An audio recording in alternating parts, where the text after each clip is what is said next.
Hello everyone, welcome to my YouTube channel. आज के इस वीडियो में पढ़ेंगे क्लास 10 फर्स्ट राइट की एक पोएम है जिसका नेम है फायर एंड आइस। इस पोएम की हम लोग इस वीडियो में क्वेश्चन आंसर करेंगे जिसका एक्सप्लेनेशन हो चुका है। एक्सप्लेनेशन वीडियो की लिंक आपको डिस्क्रिप्शन में मिल जाएगी। इस पोएम का हम लोग क्वेश्चन आंसर देखेंगे। तो क्वेश्चन नंबर 1 है, there are many ideas about how the world will end. Do you think the world will end someday? Have you ever thought what would happen if the sun got so hot that it burst or grew colder and colder? तो question आपसे ये कह रहा है कि क्या ये world एक दिन एंड होगा?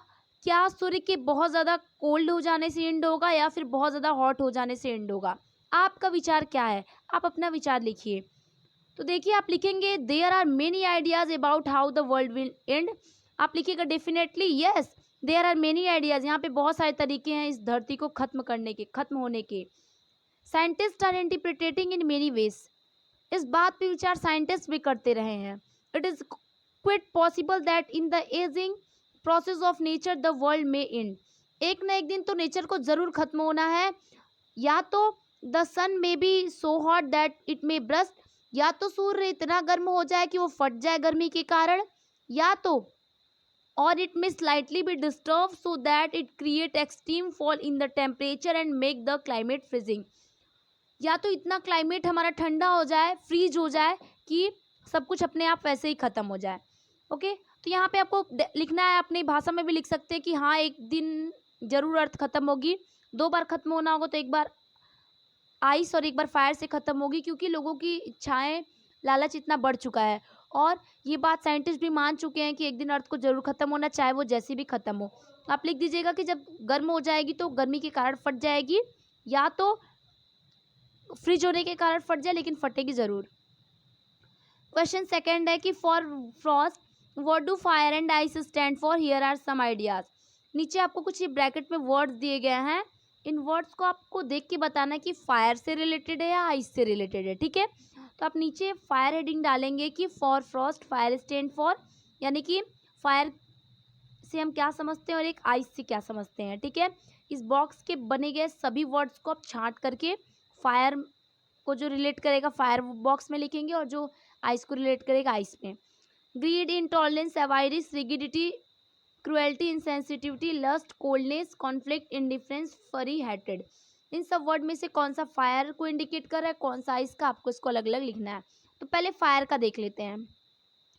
फायर को, जैसे कि जो पोएट है वो सिर्फ फायर एक वर्ड दिए हैं। ठीक है, तो फायर का मतलब हैट्रेड से है। हैट्रेड मतलब नफरत, कॉन्फ्लिक्ट से है, संघर्ष होता है। फिर फरी, बहुत ज़्यादा गुस्सा, मोर एंगर। ठीक है, क्रुएलिटी, जो बहुत ज़्यादा लोग क्रुएलिटी माइंड के होते हैं ना। एक एवोरिश, एवोरिश मतलब होता है लालच, जैसे कि किसी चीज़ को देखते ही मन कर देना कि हाँ मुझे ये लेना है या फिर ऐसा कुछ। ग्रीड, ग्रीड भी लालच, पैसे की लालच हो या किसी चीज़ की भी लालच हो। ये सब ऐसी चीज़ें ये हमें नुकसान पहुंचा सकती हैं। ऐसे चीज़ें नुकसान पहुंचाते पहुंचाते एक दिन अपने आप एंड कर देगा अर्थ का। ठीक है, इस पोएम का बहुत डीप मीन्स है। आइस से देखिए क्या क्या हो सकता है। लस्ट, लॉस्ट नहीं, यहाँ पे लस्ट होगा, ये वाला वर्ड करेक्ट है, यहाँ पे इनकरेक्ट लिखा गया है, लस्ट होगा। ठीक है, लस्ट मतलब कि जो एक दूसरे को लोग देख के अट्रैक्टिव हो जाते हैं, उसको लस्ट कहा गया है। इनटॉलरेंस मतलब कि कुछ भी सुन के लोग बर्दाश्त नहीं करते हैं, उसको इंटॉलरेंस हो गया। कोल्डनेस तो समझ ही रहे हैं, कोल्डनेस एकदम जो कोल्ड माइंड का हो। Indifference, hatred. देखिए हैट्रेड, इसमें भी हैट्रेड इसलिए कर दिया गया, हैट्रेड का मतलब मैं आपको पहले ही बता दी हूँ, नफरत। सॉरी, इसमें कोल्डनेस के बाद इंडिफरेंस है, मैं यहाँ पे पढ़ दी, इंडिफरेंस होगा। ठीक है, इंडिफरेंस का मतलब होता है कि जो लोग नहीं दिन भर मायूस रहते हैं, सैड रहते हैं, तो जब पूरी दुनिया सैड ही रहेगी तो एक दिन अपने आप मान लोगे एक दिन अर्थ अपने आप खत्म हो जाएगी। ठीक है, मायूसी दुनिया बन जाएगी तो अपने आप अर्थ का एंड होना डेफिनेट हो जाएगा। थर्ड है कि what is the rhyme scheme of the poem. इस पोएम की राइम स्कीम क्या है। ठीक है, how does it help in bringing out the contrasting ideas of the poem. जैसे कि आपको इस पोएम का राइमिंग स्कीम लिखना है, तो राइमिंग स्कीम पढ़ने के लिए मैं आपको एक पोएम पहले शो कर देती हूँ। ठीक है, तो राइमिंग स्कीम ये होता है कि जो वर्ड मैचिंग करे लास्ट का। ठीक है, अभी बताती हूँ। यहाँ पे देखिए लिखा है आइस, इसको मान लेते हैं ए, ठीक है, इसको मान लिया ए। फिर से आइस लिखा है, इसको भी ए मान लेते हैं, ठीक है। अब लिखा है डिजायर, तो आइस आइस मिल रहा है, डिजायर मैच नहीं कर रहा है, तो इसको मान लेते हैं बी, ठीक है। अब देखिए फिर लिखा है फायर, तो डिजायर फायर बोलने में एक जैसा लग रहा है ना, तो यहाँ पे बी मान लेते हैं। तो आपकी जो राइमिंग स्कीम बनी वो क्या बनी, ए बी बी, ठीक है। इस पोएम का राइमिंग स्कीम पूछा है ना, तो आप लिखेंगे the poem rhyming scheme is A B B, first para का हुआ, ठीक है। आई बात समझ में, आइस आइस मैच कर रहा है, डिजायर फायर मैच कर रहा है, तो इसकी जो राइमिंग स्कीम होगी ए बी बी होगी। अब देखिए सेकंड पैरा का देख लेते हैं, ट्वाइस, ठीक है, ए मान लिया इसको। हेट, हेट तो नहीं मैच कर रहा ना ट्वाइस से, उसको बी मान लिए। आइस, अब देखिए इसको फिर से ए मानिए, क्योंकि ट्वाइस आइस ये मैच कर रहा है ना।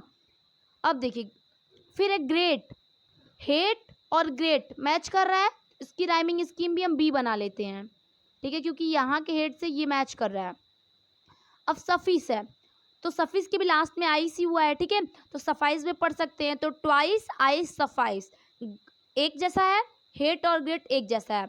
इसकी राइमिंग स्कीम मिलाइए, क्या होगा, राइमिंग स्कीम इसकी क्या होगी, A B A, sorry A B B, ठीक है, नहीं ए ही होगा, ए होगा, क्योंकि सफाइश आइस ट्वाइस मिल रहा है ना, देखिए नहीं हो, तो देखिए A B A, okay, twice ice sacrifice मिल रहा है, ग्रेट हेट एक में मिल रहा है, ओके। आई होप आपको राइमिंग स्कीम भी समझ में आई होगी। तो देखिए इसमें इतना ही क्वेश्चंस दिए गए थे, तो मिलते हैं नेक्स्ट वीडियो में, तब तक के लिए बाय।